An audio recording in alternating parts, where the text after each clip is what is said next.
네, 안녕하십니까. 2025학년도 대학 수학 능력 시험 세계사 문제 같이 복습을 해보겠습니다. 먼저 문제 1번은 늘 나오듯이 고대 문명에 대한 문제가 나왔습니다. 나일강 유형 나왔고 파라오 하면 끝났죠. 벌써 이집트 문명이라고 하는 거 금방 알 수가 있고요. 역시 늘 나오는 선지 1번, 이집트인들의 내세권을 알 수 있는 사자에서 답 1번 찾았습니다.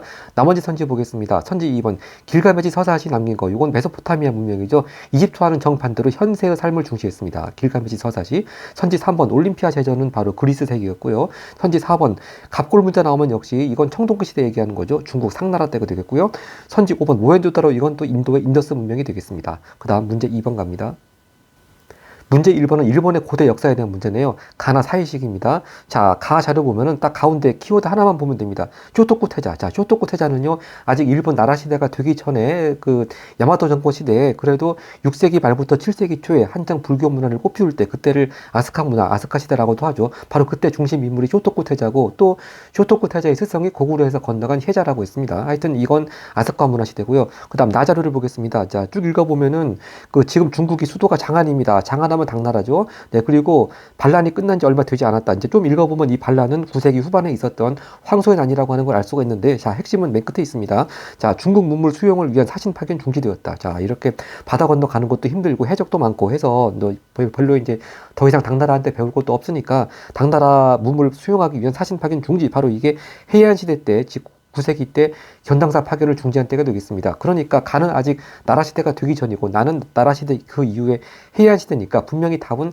나라 시대에 대한 게 선지에 있겠네요. 그럼 선지 2번이 답이 되겠습니다. 바로 나라 시대 때가 710년부터 94년까지인데요. 나라 시대 초기 711년에 고사계라고 하는 역사책이 편찬됐고요. 하나 더 들자면 바로 나라 시대 때 일본 서기도 편찬이 되었죠. 답은 2번입니다. 선지 1, 3, 4, 5번은 다 나라 시대와 거리가 멀다는 거 금방 알 수가 있겠습니다. 선지 1번 육교 평합된 건 메이지 유신 이후에 1879년이었고 선지 3번 해체 신서하고 5번 상긴 코타이 제도는 다 에도 막부 시대죠. 특히 이제 해체 신서라고 하는 건 18세기 후반 스키타 겐파쿠가 지었죠. 네덜란드의 그 해부학 책을 번역한 책이고요. 그래서 네덜란드 통해 가지고 서양 학문을 받아들였다고 그래 가지고 난학이라고 그랬습니다. 그리고 선지 4번 독립운동은 이건 베트남 얘기하는 건데 하여튼 일본과 관계된 시리즈라면은 메이지 유신 이후입니다. 이렇게 메이지 유신을 해서 근대화를 이룩한 일본 본받아가지고 동쪽으로 많이 유학 보내자. 그래서 독립운동은 여기고 베트남 때고요. 이 중심 인물은 판 보이쩌우라고 하는 인물이 되겠습니다. 네, 그 다음 3번 문제 갑니다.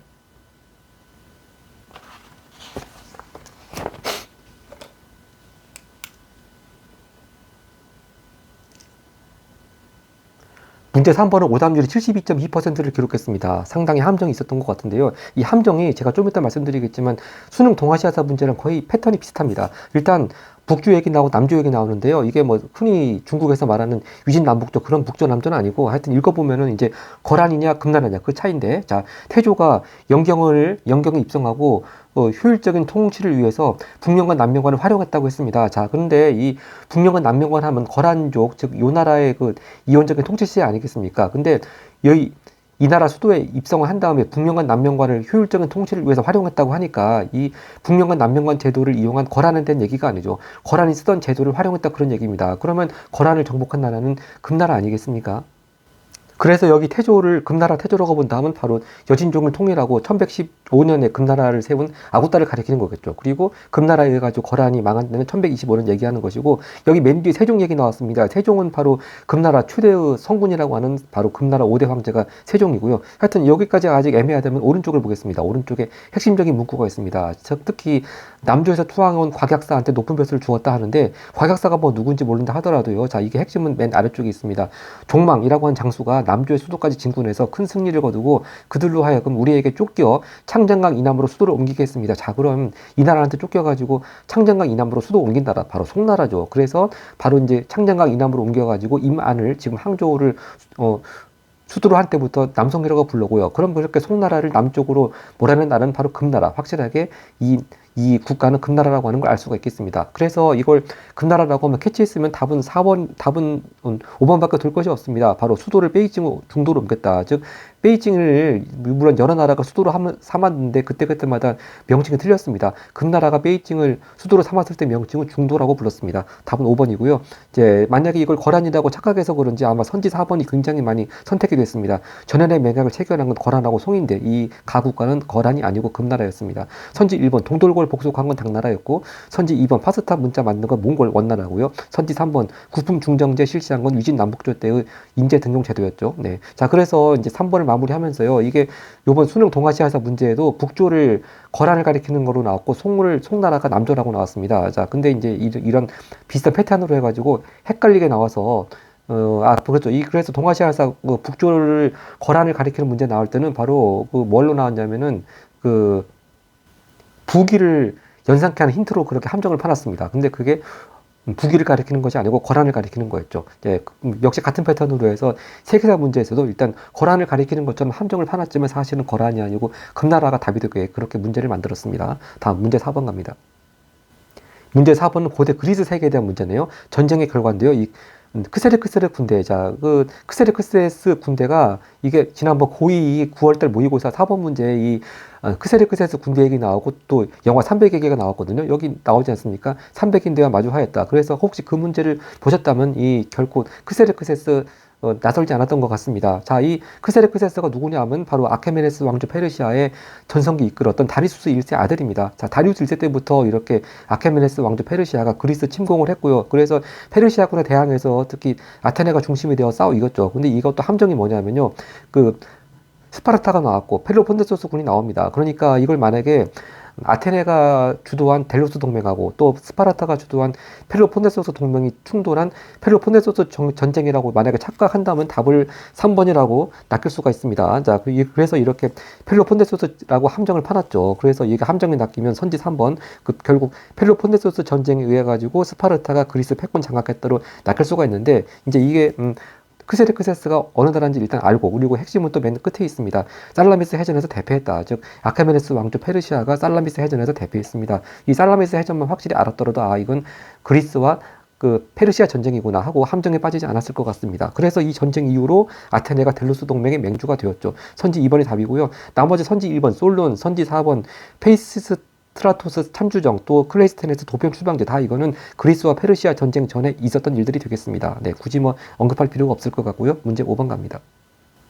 문제 5번 가 왕조에 대한 설명입니다. 성지 회복을 명분으로 내건 그리스 군대. 그럼 바로 십자군 얘기하는 것인데, 자, 이건 십자군에 대한 문제가 아니고 하여튼 이 십자군이 예루살렘 할만시킨 얘기가 나오고 하여튼 가 왕조가 중요합니다. 이 가 왕조의 칼리프가 머무르고 있는 수도 바그다드 하면 끝났죠. 바그다드가 수도이고 칼리프가 있던 나라 바로 아바스 왕조가 되겠습니다. 그럼 아바스 왕조 하면 초기에 751년에 당나라하고 탈라스 전투를 벌였죠. 선지 2번이 답이 되겠습니다. 자, 선지 1번 술탄의 칭호를 받은 거. 자, 이 아바스 왕조가 셀주크 튀르크한테 술탄의 칭호를 주었죠. 그러니까 술탄의 칭호를 받은 거는 아바스 왕조가 아니고 셀주크 튀르크고요. 선지 3번 이베리아 반도까지 진출한 건 바로 아바스 아페 왕조 우마이야 왕조가 되겠고, 선지 4번 아파간족의 침입으로 쇠퇴한 건 나중에 18세기 전반 때 이건 사파비 왕조 말하는 것이고요. 선지 5번 사선 왕조 페르시아 정복했다. 이건 우마이야보다 바로 그 앞에 시대, 즉 이슬람 세력 중에서 정통 칼리프 시대 때 이렇게 이슬람 세력이 사선 왕조 페르시아를 정복을 했죠. 다음 페이지 갑니다. 다음 문제 6번은 중국 역사로 갑니다. 이 왕조의 경제 상황입니다. 이 왕조가 세금수가 얘기 나오는데 이장호와 갑수가 나왔습니다. 그러면 이 딱 센스를 금방 가지고 있다면 이장호의 이 갑수의 갑에서 이갑제, 바로 명나라 태조 홍무제가 만든 이갑제라고 하는 거 일단 캐치가 됐고요. 그다음 세금 제도 얘기가 나옵니다. 잡다한 항목의 세금을 지세와 정세로 통합해서, 지세는 보유 토지에 따라, 또 정세, 이건 결국 인두세죠. 성년 남자의 수에 따라 은으로 내라. 그럼 이게 이제 함정이 혹시 지정원제가 아닐까 착각할 수 있는데요. 이게 지정원제라고 낚이면 그대로 정직하게 선지 1번이 있는데 이렇게 정답을 편권해 줄 리가 없죠. 1번 청나라의 지정원제는 아니고요. 자, 계속 보면은 명나라 황제들의 연호가 나옵니다. 가정 윤경이 나오고, 또 가장 명나라 최대의 무능한 황제라고 하는 만력제 얘기가 나오네요. 만력 연간에 내각 수보 대학사의 주도로 전국적으로 이 제도가 확대 실시되었다고 했습니다. 바로 이게 명나라라고 캐치됐다면은 이건 세금을 은으로 내는 건 지정원제가 아니고 일조 편법이고요. 여기서 긴 벼슬 이름 내각 수보 대학사는 바로 그 명나라 16세기 때 만력제 때 개혁을 주도했던 장거정을 말하는 것이 되겠습니다. 그래서 너무 힌트를 장거정으로 노골적으로 주면 좀 그러니까 아마 내각 수보 대학사라는 관직 명칭을 쓴 것 같은데, 하여튼 이게 이장호와 갑수에서 힌트를 잡고, 그리고 가정, 만력 이런 황제들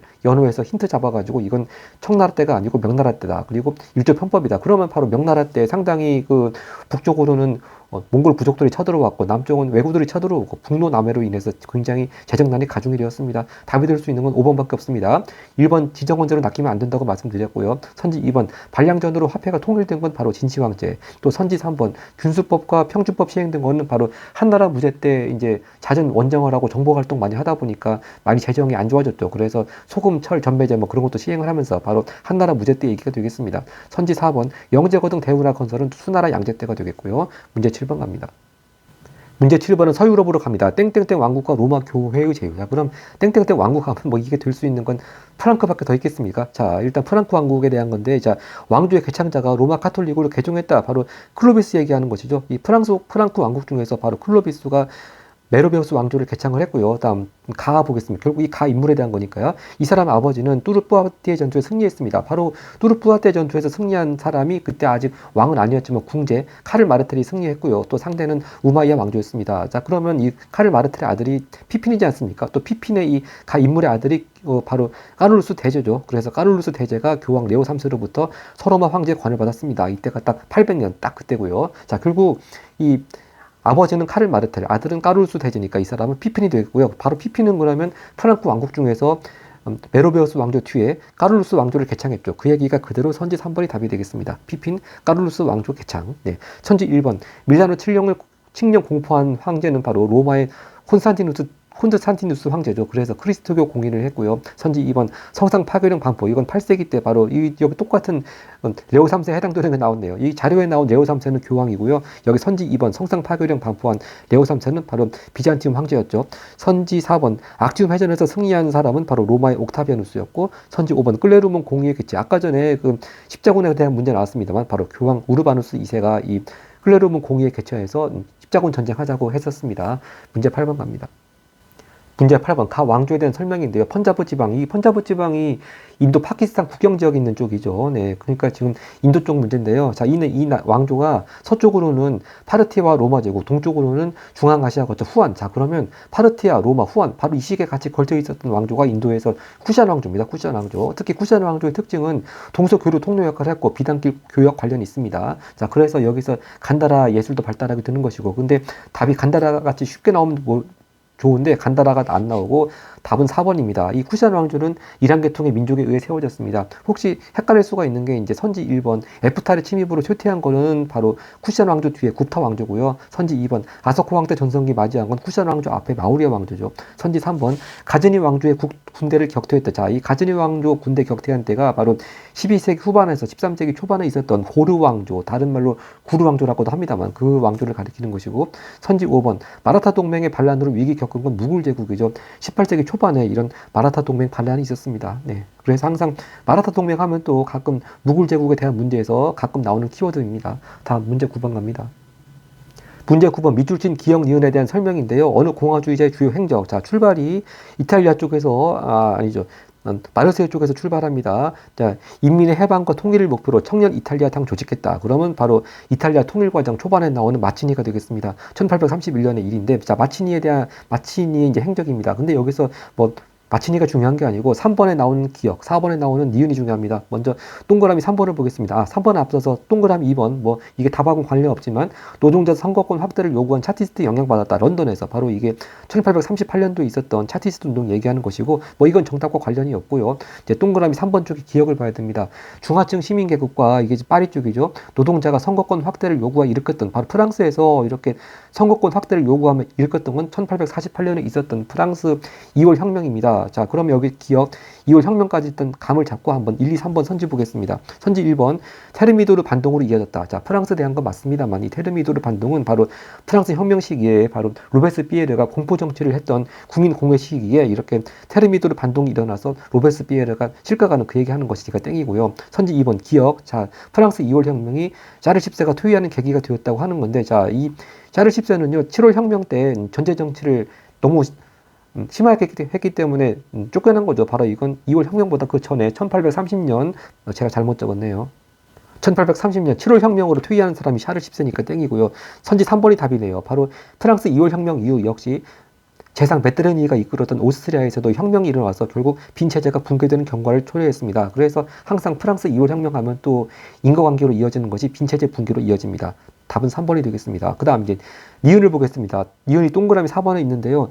이제 바로 토리노 이탈리아 쪽입니다. 새로 생겨난 국가가 공화국이길 원했으나, 즉 마치니의 이제 나라가 공화국을 원했는데 국왕주도의 통일을 보고 실망한, 바로 이탈리아가 통일을 할 때 그 사르다나 왕국이 중심이 되었죠. 네, 그래서 1861년에 사르다나 왕국이 중심이 되어서 통일 이탈리아 왕국이 세워졌습니다. 자, 그러니까 이 통일은 이탈리아 왕국을 말하는 것이니까 선지 4번, 5번 보겠습니다. 선지 4번, 알자스 로렌 지방이 병합된 건 바로 프로이센하고 프랑스 전쟁에서 프로이센이 이긴 결과고요. 선지 5번, 빌헤르름 1세의 제국 선포로 완결됐다. 이건 이탈리아 통일이 아니고 독일 통일 말하는 것이죠. 제가 쓰다 말았는데 1871년입니다.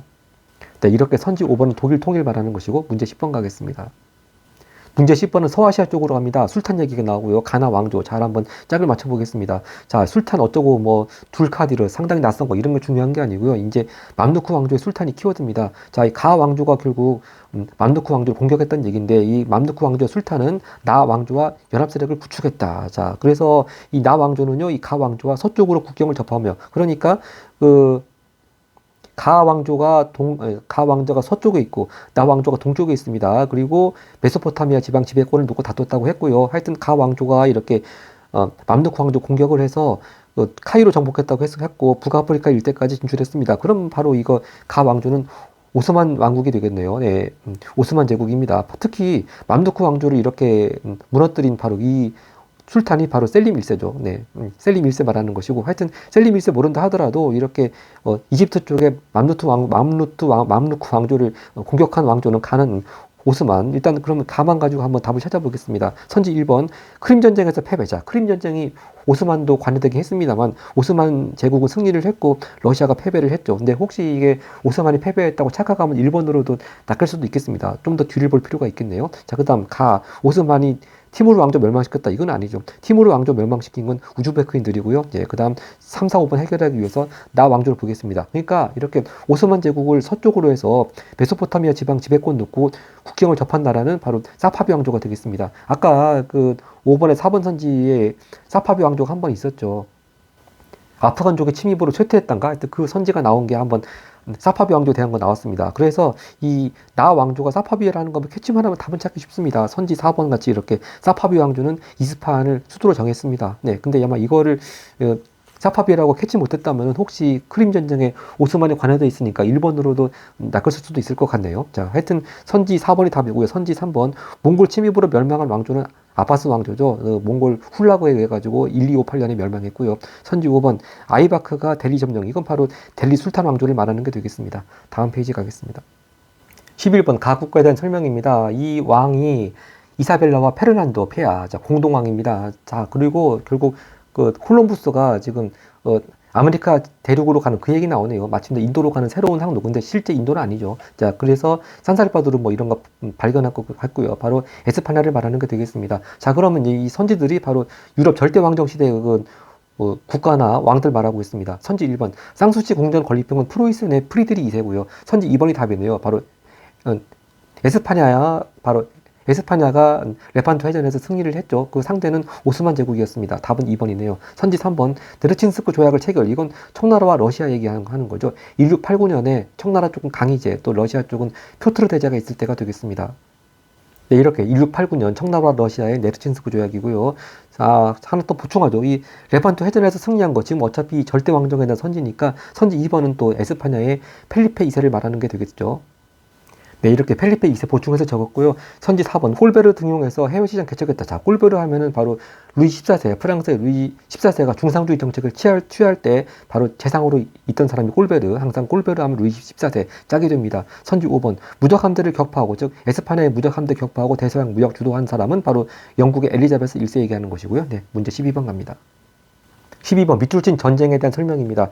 우리나라를 예속하려고 하는 적에 맞서 3년 동안 위대한 투쟁을 하고 있다. 여기서 키워드는 협상국입니다. 동맹국이 아니고 협상국. 이거 그러면 1차 대전 말하는 것이죠. 1차 대전의 3국 협상국, 바로 영국, 프랑스, 러시아. 그럼 여기서 첫 줄 말하는 3년은 바로 뭡니까? 바로 1차 대전이 1914년에 발발했고 또 1917년 지금 3년이 경과했습니다. 1917년 상황인데요. 협상국과 함께 적을 무찌를 시간 다가오고 있습니다. 자, 하여튼 이게 뭐 나라에 대한 문제가 아니고 1차 대전에 대한 문제이기 때문에 뭐 그리고 답을 고르는데 큰 문제 없을 것 같습니다만 하여튼 이게 어느 나라 말하는 것인지 한번 읽어보겠습니다. 맨 끝에가 키워드가 있습니다. 두마. 두마 하면 바로 러시아 의회 중에서 하원을 말하는 것이죠. 그래서 저는 두마와 협의하에 권좌에서 내려오고자 합니다. 그리고 이제 이 무렵에 수요 사태가 발생했습니다. 그러면 러시아에서 1917년에 발생한 소요 사태 바로 그리고 저는 권좌에서 내려오고자 합니다. 그럼 바로 러시아의 황제 니콜라스 2세가 퇴위하는 그런 모습이고 바로 그럼 그때 여기 소요 사태는 바로 러시아 3월 혁명을 말하는 게 되겠죠. 그래서 임시정부가 수립되는 과정 그 얘기가 되겠습니다. 하여튼 이건 러시아를 묻는 문제가 아니고 1차 대전에 대한 문제니까 그럼 그 결과 답은 선지 5번 같이 오스트리아 헝가리 제국이 붕괴되는 결과를 가져왔죠. 그래서 오스트리아 헝가리 제국이 말 그대로 오스트리아, 헝가리 또 하나 체코슬로바키아 그렇게 세 개 나라로 나누어졌습니다. 네, 답 5번이고요. 선지 1번 포츠모스 조약 체결로 종결된 건 러일 전쟁이고요. 선지 2번 비시 정부가 수립되는 배경 이건 1차가 아니고 2차 대전 때죠. 특히 나치가 이제 파리를 점령한 다음에 파리에 세웠던 괴뢰 정부가 바로 비시 정부고요. 선지 3번 신성 로마 제국의 해체 영향 준 거는 바로 나폴레옹의 정복 전쟁이고 근데 또 좀 이따가 14번이니까 또 나폴레옹에 대한 문제가 나옵니다. 잠시 후 14번 문제 때 또 나폴레옹에 대해서 보겠고요. 선지 4번 필리핀에 대한 지배권 놓고 대립한 건 19세기 말에 미국과 에스파냐죠. 네, 그 다음 13번 가겠습니다. 13번 닝보 광저우 얘기 나오니까 중국 얘기인데요. 서양 상인과의 무역을 광저우 한 곳으로 제한했다. 그리고 맨 끝에 가서 서양 상인과의 무역을 관리하기 위해 보겠습니까? 너무 이건 좀 답이 단도직입적 아니에요. 그래서 바로 서양 상인과의 무역을 관리하기 위해 공행을 운영해서 공행을 통해서만 서양 상인과 무역하도록 했습니다. 이게 동아시아사 같으면 좀 더 문제를 어렵게 냈을 것 같은데 좀 세계사라서 그런가 금방 단도직입적으로 서양 상인과 무역 광주 공행 1번 쉽게 답 찾을 수 있었습니다. 선지 2번 시박사 설치했다. 시박사는요 해상무역 관장하기 위해서 당나라 때부터 있던 건데 하여튼 이 청나라 때는 없어진 것 같고 하여튼 이 인과관계가 광주 한 곳으로 제한하고 공행 이 인과관계하고는 관계가 없겠습니다. 또 선지 3번 휴관 공소는요 바로 명나라 청나라 때 대상인들이 이렇게 휴관 공소 건립했는데 물론 이게 광주 공행이 청나라 때니까 휴관 공소도 물론 청나라 때도 있긴 했습니다만 이 서양 상인과의 무역 관리하기 위한 이 인과관계와는 거리가 멉니다. 또 선지 4번 시역법 등 신법 단행한 건 바로 송나라 왕안석이고요. 선지 5번 생목인을 재정 관료로 등용한 건 바로 원나라 때죠. 그래서 원나라 때 몽골족이 제일 최고로 대우받고 그 다음 대우해준 민족이 바로 생목인 같은 사람들이었죠. 다음 문제 14번 가겠습니다. 문제 14번 아까 전에 제가 말씀드린 나폴레옹 1세에 대한 문제입니다. 상당히 자료가 긴데요. 맨 끝에 이 말을 하는 사람이 공화국 대통령 연설인데 이제 가 인물이 바로 자기 삼촌이었던 나폴레옹 말하는 걸 알 수 있는 게 자 일단 지금 여기선 공화국인데 자기도 제국을 원합니다. 그리고 이 가 인물처럼 반대파들 설득해서 정복을 통해 혁명의 이념 전파하고 싶습니다. 아까 전에 나폴레옹 전쟁의 영향으로 신성 로마 제국이 해체가 됐죠. 예. 하여튼 바로 그래서 금방 여기서 가해서 나폴레옹이라고 감을 잡고요. 특히 알제리를 식민지로 만들었습니다. 그러니까 당연히 프랑스고요. 그리고 반세기 전에 이 가 인물이 세웠던 제정 나폴레옹이 황제를 선포하고 제정이 된 게 1804년의 일입니다. 그리고 이 나폴레옹의 조카 루이 나폴레옹이 제국을 선포한 때가 약 정확히 50년 아니지만 거의 50년이죠. 1852년에 이렇게 제2제국을 선포를 했습니다. 자, 그래서 쭉 한번 읽어보면은 이제 공화국 대통령이 연설이고 그래서 결국 가는 바로 나폴레옹 1세를 말하는 게 되겠습니다. 그럼 나폴레옹은 이 권력을 잡는 과정이 총재정부를 무너뜨리고 통영정부를 수립했죠. 바로 선지 1번이 답이 되겠습니다. 통영정부를 수립했다. 네, 총재정부를 무너뜨렸습니다. 그래서 프랑스 혁명의 시기가 아까 테르미도르 반동 나왔습니다만 국민공회 테르미도르 반동 또 통제정부, 통영정부 또 재정 그렇게 이어지게 되겠죠. 그래서 이 결국 아까 전에 9번 문제가 2월 혁명 얘기 나왔습니다. 선거권 확대를 요구하면서 바로 2월 혁명 때 루이 필리프 왕이 쫓겨나고 이 나폴레옹 3세가 일단 대통령에 취임을 했죠. 근데 이렇게 대통령에 취임한 다음에 자기도 자기 삼촌처럼 제국을 선포하고 황제가 되고 싶다 그런 얘기가 되겠습니다. 그래서 1852년에 제국을 선포했는데 그 이후에 또 이제 이 제국이 무너지죠. 바로 그게 선지 5번입니다. 선지 5번 같이 공화정을 수립하고 파리 꼬민을 진압했다. 그래서 파리 꼬민이 바로 나폴레옹 3세가 황제에서 물러나고 공화정이 수립되고 만들어진 게 파리 꼬민입니다. 네, 그러니까 이건 나폴레옹 1세와 관계가 멀고요. 자, 선지 2번 철월 정책을 추진한 건 프로이센의 비스마르크고, 선지 3번 7월 혁명으로 주기. 자, 그래서 프랑스 2월 혁명 앞에가 1830년 7월 혁명이었죠. 그래서 아까 전에 샤르 10세 나왔습니다만 샤르 10세가 물러나고 루이 필리프가 왕으로 즉위했습니다. 근데 바로 그 루이 필리프 마저 쫓겨난 게 아까 말씀드린 2월 혁명이었고요. 선지 4번 데카브리스트 봉기 진압한 건 바로 이건 러시아 얘기죠.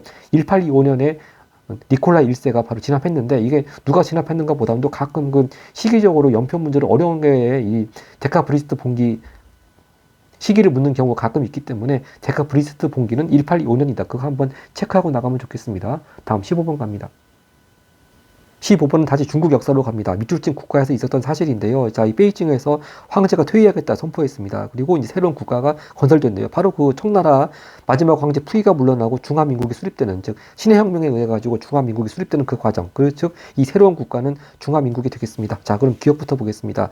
장쇼량이 시한 사건이 일으켰다. 이거 당연히 중화민국 시대죠. 시한 사건이라고 하는 게 바로 중일전쟁 전해입니다. 1936년, 즉 장제스가 이렇게 공산당 토벌하자고 시안에 왔을 때 바로 장쇠량이 그 아버지가 장쩌린이죠. 만주 군벌이었는데 이제 일본에 의해 가지고 죽임을 당한 그 바로 장쩌린의 아들 장쇠량이요.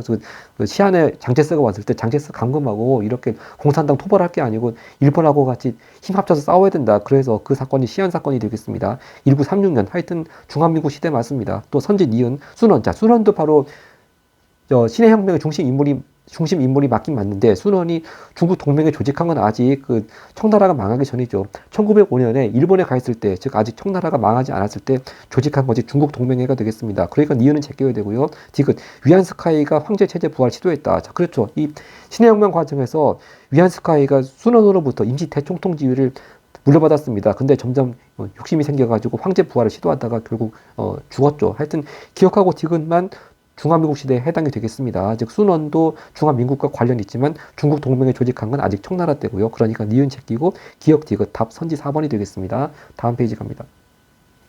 네, 16번 문제는 오답률이 80%에 근접했습니다. 79.9%. 자, 이 상당히 좀 재밌는 문제인데요. 자료는 결국 이거 인도 얘기 잔뜩 써놓고 답은 엉뚱한 대륙에서 벌어진 일이 답입니다. 자, 영국이 가 조직에 고용된 용병들, 바로 세포이 말하는 거네요. 인도 세포이.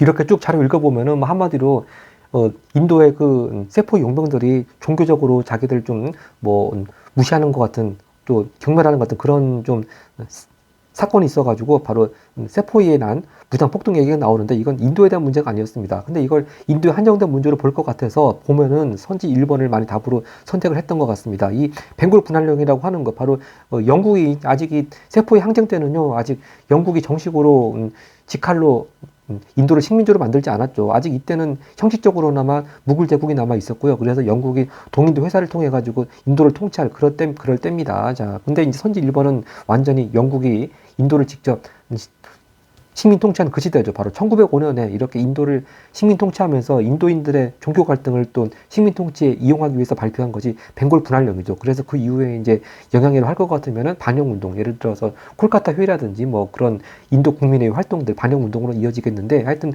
동인도 회사하고는 거리가 멉니다. 또 선지 2번 롤러법 제정. 이것도 인도 얘기긴 합니다만 이 롤러법은 1차 대전 이후에 1919년도에 제정됐고요. 요거는 이제 반영 운동을 탄압하기 위한 법이고요. 선지 3번 파쇼다 사건. 요것도 이제 영국에 대한 거긴 하지만 이건 아프리카 쪽에서 영국의 종단 정책과 프랑스의 혼단 정책이 충돌한 사건이고요. 관계없고. 선지 4번 카슈미르 분쟁. 요거는 2차 대전 이후죠.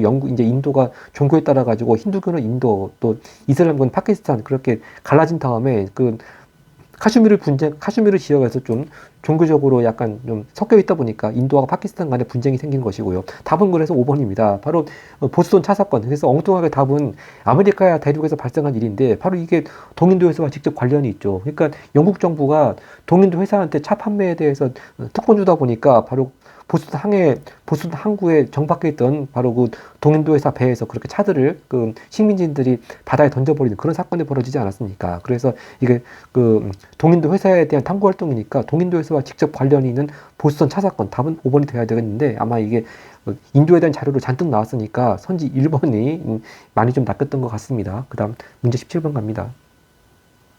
다음 17번 밑줄 친 종교적 타협에 대한 설명입니다. 비텐베르크에서 종교개혁을 시작한 성직자. 자, 이 사람이 금방 루터라고 하는 거 알면 답 찾기 쉽죠. 특히 루터가 비텐베르크 교수였지 않습니까? 그래서 이 성직자를 지지한 프로테스탄트 제후들은 어쩌고 쭉 해서 결국 제국 의회에서 종교적 타협을 이루었습니다. 그럼 루터파를 인정하기 위한 타협, 바로 아우구스부르크 화의가 되겠죠. 그러면 그 아우구스부르크 화의만 알면 이게 이제 자료의 루터라고 하는 걸 숨기고 선지의 답이 나왔네요. 바로 선지 3번. 루터파를 공식적으로 인정. 답 찾았습니다. 이 만약에 루터가 아니고 칼뱅으로 만약에 생각했다면 답을 2번으로 가기가 쉽죠. 네, 바로 30년 전쟁의 결과 1648년에 베스트팔렌 조약이 체결되었고요. 그 결과는 이제 칼뱅파도 인정을 받은 것이죠. 근데 금방 비텐베르크에서 루터라고 하는 걸 감만 잡았으면 답을 3번으로 쉽게 골랐을 것 같습니다. 선지 1번 낭터 측령 방포. 이건 바로 프랑스 앙리사세죠. 그래서 칼뱅파 중에서 특히 프랑스 쪽의 칼뱅파를 위구노라고 부릅니다만 바로 앙리사세의 낭터 측령에 의해서 프랑스에서도 위그노들이 종교적 자유를 인정받았고요. 선지 4번 하고 선지 5번은 다 로마 카톨릭 교회에 한정된 얘기들입니다. 즉 로엘라가 설립한 예수회, 즉 로마 카톨릭 교회 개혁하고 또 뭐 아시아 쪽에 선교 활동하기 위해서 예수회 만들어진 것이고요. 선지 5번 콘스탄츠 공의회, 이건 아우구스트 부르크 화의보다 앞선 얘기죠. 바로 그때 한창 15세기 초반에 교황이 3명까지 있고 뭐 그런 교회가 대분열되는 그런 시대였습니다. 근데 그런 교회 대분열 수습해서 교황을 한 명으로 이제 다 통일시키고 바로 그런 회의가 콘스탄츠 공의회가 되겠습니다. 1414년부터 1418년까지 있었습니다. 제가 좀 보충해 쓰겠습니다. 1414년부터 18년까지, 즉 이것도 교회 대분열을 수습하기 위한 콘스탄츠 공의회, 혹시 연표 문제가 어렵게 나올 경우에 대비해서 체크하면 좋을 것 같네요. 그 다음 18번 문제 갑니다.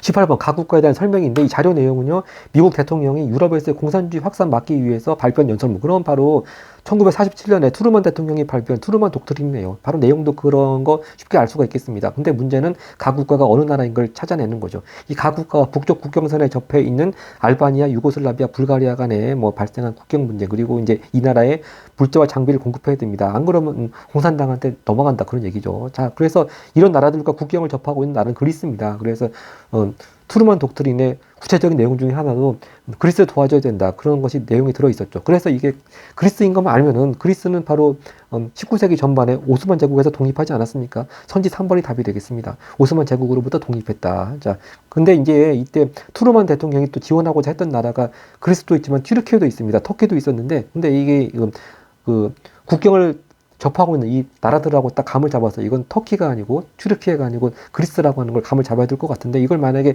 터키, 튀르키예라고 생각했다면 답을 4번으로 혹시 낚일 수가 있겠습니다. 이 1923년 튀르키예에서 이제 그 오스만 제국 이제 끝나고 무스타파 케말이 공화국 수립했죠. 네. 그다음 선지 1번 삼국 반공협정 체결. 이건 바로 2차 대전 앞두고 전체주의 국가들 간에, 즉 독일, 이탈리아, 일본이 체결한 것이고요. 네, 이렇게 독일, 이탈리아, 일본이 삼국 반공협정 체결했고요. 선지 2번 사라예보 사건. 이건 1차 대전이 발발한 원인이죠. 그러니까 이거 나라 쪽의 측면을 맞춘다면은 보스니아라든지 세르비아 쪽에 관련이 있겠습니다. 선지 5번 빌리 브란트가 동방정책. 이건 바로 서독이, 그러니까 아직 통일되기 전에 서독이 바로 그 서독 총리 빌리 브란트가 동독에 대한 정책으로 1970년대 전반에 추진한 정책 이름이 동방정책이죠. 그 다음 19번 가겠습니다. 네, 19번. 아까 전에도 러시아 얘기 나오면서 뭐 이렇게 전쟁이 일어난 지 3년. 근데 여기 또 혁명 24주년 나왔습니다. 그리고 여기 요 가국가를 찾아야 되는데요. 이 가국가가 우리나라를 침략하지 않겠다는 협약을 어기고 전쟁을 도발했다. 바로 이거 1939년에 있었던 독소 불가침 조약 얘기하는 거죠. 그러니까 가국가는 침략하지 않기로 했는데 침략한 나라 가가 독일이고요. 침략을 당한 나라가 러시아네요. 자, 이제 이때는 소련이죠. 소비에트 연방. 그리고 딱 연도로 말하자면 바로 독일이 이렇게 소련 침략한 때가 1941년입니다. 근데 여기 혁명 24주년 딱 맞습니다. 아까 전에 12번 문제에도 니콜라이 2세가 퇴위한 러시아 3월 혁명 얘기 나왔습니다만 1917년 이때로부터 딱 24년 되는 해에 이렇게 독일이 소련 침공했습니다. 자, 하여튼 가국가가 독일이라고 하는 금방 알 수 있고, 또 맨 끝을 보더라도요, 바로 이 침략을 당한 나라 영토가 중앙아시아, 우랄 등이 있었습니다. 네, 하여튼 독일, 소련이라고 착각만 하지 않으면 답을 찾기 쉽습니다. 바로 독일도 일본과 마찬가지로 33년에 국제연맹에서 탈퇴를 했죠. 답 1번 찾았습니다. 선지 2번 미얀마를 식민지 삼은 나라는 영국이고요. 선지 3번 아두아 전투에서 승리한 나라는 에티오피아죠. 이탈리아한테 이겼습니다. 또 선지 4번 인도 차이나 연방 조직한 건 프랑스고요. 선지 5번 이걸 가국가가 소련이라는 것만 헷갈리지 않으면 5번도 답이 아님을 제낄 수 있는데, 혹시 헷갈리면은 5번을 답으로 쓸 수도 있겠습니다. 자, 신경제정책 NEP 추진한 건 바로 1921년, 아직 아직 정식으로 소련이 되기 전에 러시아 레닌이 추진한 정책입니다. 근데 다시 말씀드리지만 여기 불가침 조약을 체결을 했는데 그걸 어기고 침략을 한 나라가 가국가니까 이건 소련이 아니고 독일로 감을 잡아야 되겠습니다. 그 다음 마지막 문제 갑니다.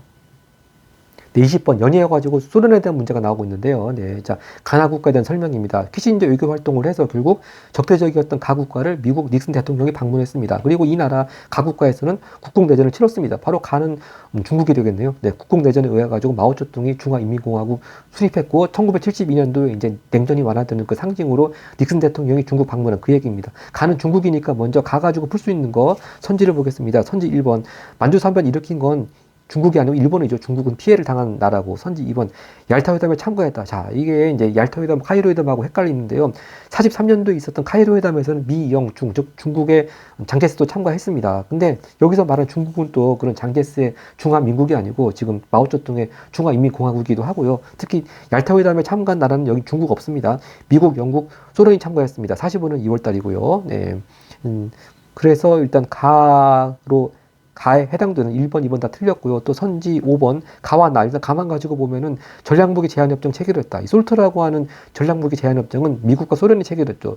여기도 결국 중국은 없습니다. 그러니까 5번도 틀렸네요. 하여튼 나를 가지고 이제 답을 찾아야 될 것 같은데, 나가 바로 소련입니다. 자, 닉슨 대통령이 왜 중국을 방문했냐 하면은 이 나국가, 즉 이 나라를 견제하는 방법의 일환으로 방문했고요. 특히 중국하고 나라가 대외 정책을 비판했습니다. 중국이 대외정책 비판했습니다. 즉 입으로는 형제라고 주장하죠. 즉 같은 공산주의 국가니까 입으로는 형제라고 주장하지만 실제로는 호메콘 주도했다.